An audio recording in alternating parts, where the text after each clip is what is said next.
Welcome to the Car Sim and Race Driver Show, presented by Hugh Hattrick.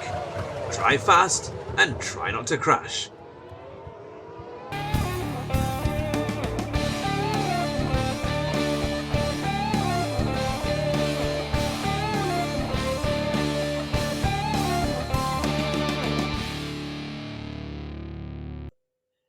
Good afternoon and welcome to the Car Sim and Race Driver Show, and it's the top 3 motorsport headlines, where we just have a very brief look at the headlines that are on today's news in the world of motorsport, and of course mainly concerning Formula 1 and sim racing.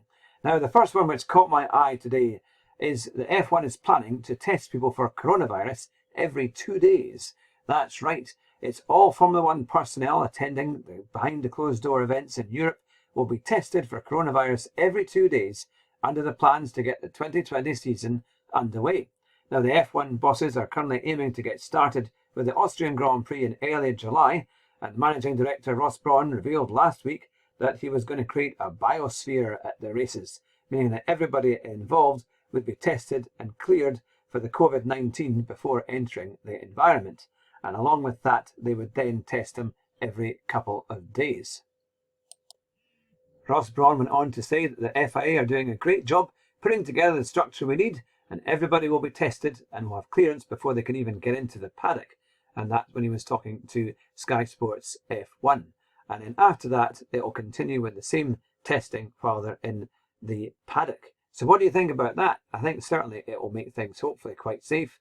And until we can all return to actually watch the Grand Prix live, at least we'll be able to see races taking place later on in the year.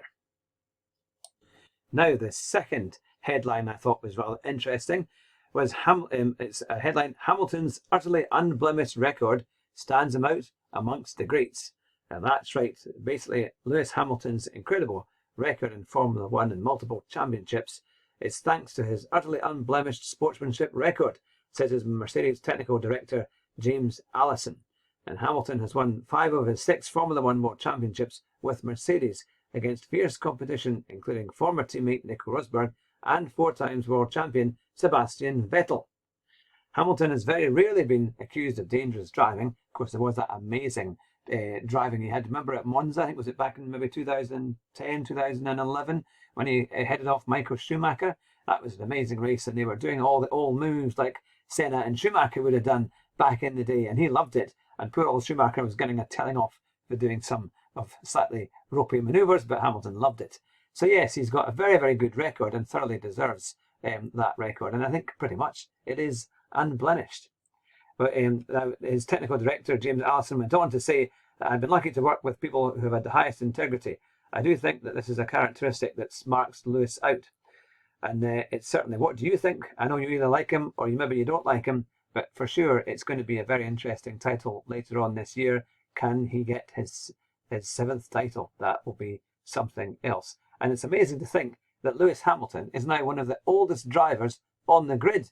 I have to say, I would like to see him take part in one of the Formula 1 virtual races that we've been covering. I think it would be a lot of fun, and I think he would be right up there alongside Albon and Verstappen. Or sorry, Verstappen wasn't in that one. It was Leclerc.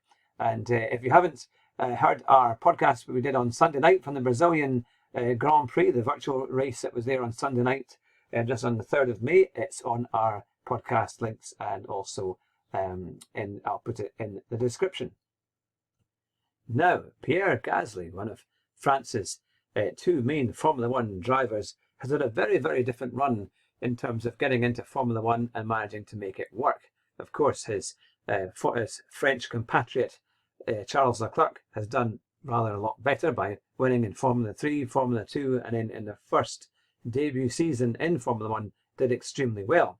So it says here, Gasly's target is to re-establish himself as a frontline driver who deserves another shot at a winning outfit. And the team bosses will need to see more evidence of a steel similar to that which glints within Leclerc. Because of course Gasly drove for Red Bull for a wee while, but his performances weren't really up to scratch, and eventually was replaced by Albon later in the season last year. And certainly, I mean, I think he seems to have done very well at Toro Rosso and now the AlphaTauri setup. It's going to be interesting. Can he make his way back up there? Can he perform well? And will he get himself noticed, or is it too late? I think it's very hard for drivers to get back into top teams. I mean, there's Daniel Kvyat, who has been, well, he's gone back to the Toro Rosso kind of, well, now the rechanged team at AlphaTauri team. But I mean, look how hard it was for him to get back into Formula One after all the trouble that he caused when he was driving for Red Bull, with coming together with Vettel on a number of occasions. It was pretty tough. And I certainly think he's good, as I think most of the Formula One drivers are. But is he going to have enough to really make it into the top tier of Formula One and get into a top ranking team? Everyone's fighting for a place when you've got people like Ricciardo and Vettel and Hamilton and Verstappen. Where do you make a place for yourself? It's certainly going to be interesting. And of course, when the season starts later on, we'll be doing our best to commentate from it. So, you've been listening to the Car, Sim and Race Driver Show. It's the top 3 motorsport headlines and Formula One news. And we'll have another video out later on in the week. And tomorrow night, we should be doing a live stream as well on Podbean and possibly on YouTube as well. So look out for that. Thanks very much for joining us, and we'll speak to you soon. Bye-bye.